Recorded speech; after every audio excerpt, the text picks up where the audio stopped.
Hey, so which do you think happens first? Nebraska has kind of their seed dictated by winning a game or two against Purdue, or the amount of time it took you to figure out all the potential happenings from a 5 to a 6 to a 7 to an 8 to a 9 seed to being out of the Big Ten tournament. What, did you process the scenarios quicker than you think Nebraska can get a win or two this weekend?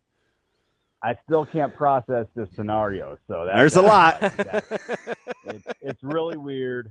There are 5 teams, and there's going to be 4 spots. 5 teams separated by 1 game. There's 4 spots at the bottom of the Big Ten tournament. Nebraska, of the 5, is at the top. Purdue's not very good on Friday nights, which in this series is a Thursday. Neither is Nebraska, but I do like if the Huskers roll back Tucker Timmerman to start the series. It worked well last weekend. So if they do that again, I think that improves Nebraska's chances. I think Nebraska, if they just take care of game 1 on Thursday in West Lafayette, they're in a great spot. They could climb up the food chain in the Big Ten, but I really think right now it's all about just get the one, and you can breathe a little easier. Yeah, I'm with you, and the coach in me says, you know what, Kevin, you're spot on, but I'm not going to kid you. I'm like, yeah, UCLA is going to try to hammer Northwestern. They're like playing for a top 8 seed. And I'm looking at Michigan Yeah. State, and it has Minnesota really quit. It's like believe in Ohio State. God, they're awful. Like I found myself looking at the other teams too, knowing good and well, Kevin, I should just be saying, Nebraska, just worry about you and you'll be just fine. And have you guys looked at the Big Ten tournament format? It's not like I what we're don't used to. listen, the pod thing is tough. Yeah, I'm not sure I understand it. Listen, it's like it's in essence the tiebreaker is the top 4 seeds, right? So Mm-hmm.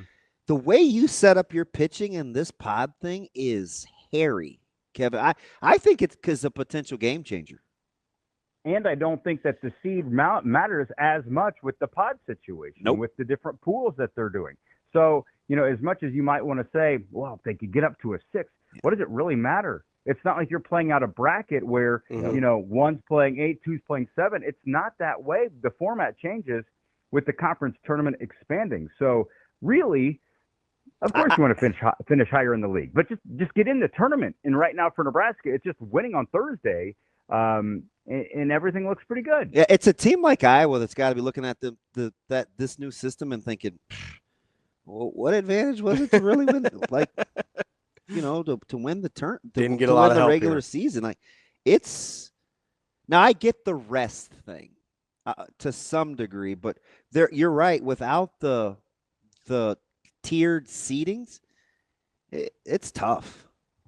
And I think it's going to be very different from a fan experience next week with the Big Ten tournament in Omaha, because the way that they have the You don't know when to format, come. and you don't know when to come. And also, you're not going to see your team, your favorite team, play every single day. They're going to have an off day somewhere in the middle there. Yep. It's very staggered from a scheduling perspective because, Pool A is going to play. I might misquote this, but I'm just trying to throw out the scenario for the listeners here that you might play on Tuesday and then you don't play till Thursday, or you might play on Wednesday and then you're off until Friday. So there's a lot in the air, and for anybody trying to plan to travel, I mean, good luck. You just got to block out the whole week, I guess. And even for us, trying to figure out how we're gonna staff to cover the thing.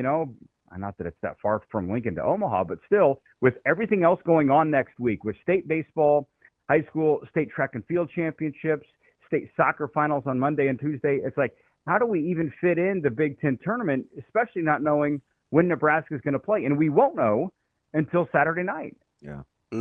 That's our guy, Kevin Sjuts, 1011 News in Lincoln. Kevin, appreciate the let, time. Let me sneak in one more real quick. Yeah. If you're going to sprinkle in a magic elixir for Nebraska softball, okay, as the 2, would you grant them timely hitting or consistency on the bump behind ball?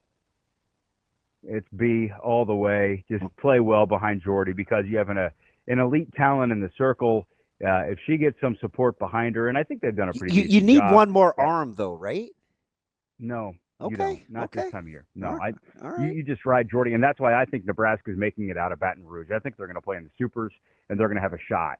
I really do. And from everything that I've heard and I've read and I've seen, nobody wanted Nebraska to come to their regional. And LSU, those field dimensions help Nebraska. Like if they're hitting now, they haven't been good against top tier teams offensively so much, but man, they should be able to swing it there if they're on. But let's talk about ceiling real quick. I know you guys are short on time. I'm not. Wait, No, listen. This whole digital thing, Kevin. You do what you want to do, buddy. Well, I'll make this point, and you guys can go with it from wherever you want. Nebraska's ceiling still has not been reached this year. Rhonda Revelle believes that. The players believe that, and I think a lot of fans believe that. And this time of year, the way Nebraska played toward the end of the regular season, they're trending toward their ceiling. At some point, it all comes together, correct? Yeah. And with a bona fide superstar like Jordy Bahl leading the way, she doesn't need to do everything because she has offensive help and she has some nice defensive help. But if they happen to have a really good weekend in Baton Rouge, they're winning the regional. And if they have a really good weekend following, they could maybe go to the Women's College World Series. I don't think that is a stretch for this team just because the ceiling is so incredibly high. I think at the beginning of the year, some people thought, this team's going to be really good. They have the potential to be really good. But as the games played on, the weeks went on, and the months went by, everybody got to see all these little windows of, wow, they can hit it. Wow, they can produce up and down the lineup. Oh, they have an elite arm. Well, at one point, everything has to line up, and I wouldn't be surprised if it happens in the postseason. My man. Kevin Sjuts, 10-11 News in Lincoln. Great stuff as always, Kevin. We'll talk to you soon. Thanks, Kev. Enjoy the Snackle Box, Ravi. Look it up. Get yourself one. I did. I Googled it. I'm out. Wait, he'll bring it on his little sailboat that he likes to do. We got bougie Lulla over here, Kevin. Don't let him What fool do they you. run? I don't even know. What does it cost? A Snackle Box? Oh, I didn't look at the price. I was just trying to figure out what they were. They're Too much. That's the answer. Too much. Ziploc baggies at Walmart, much cheaper. They're anywhere from 17 to 30. It just depends on the size. You get a little small one for $10.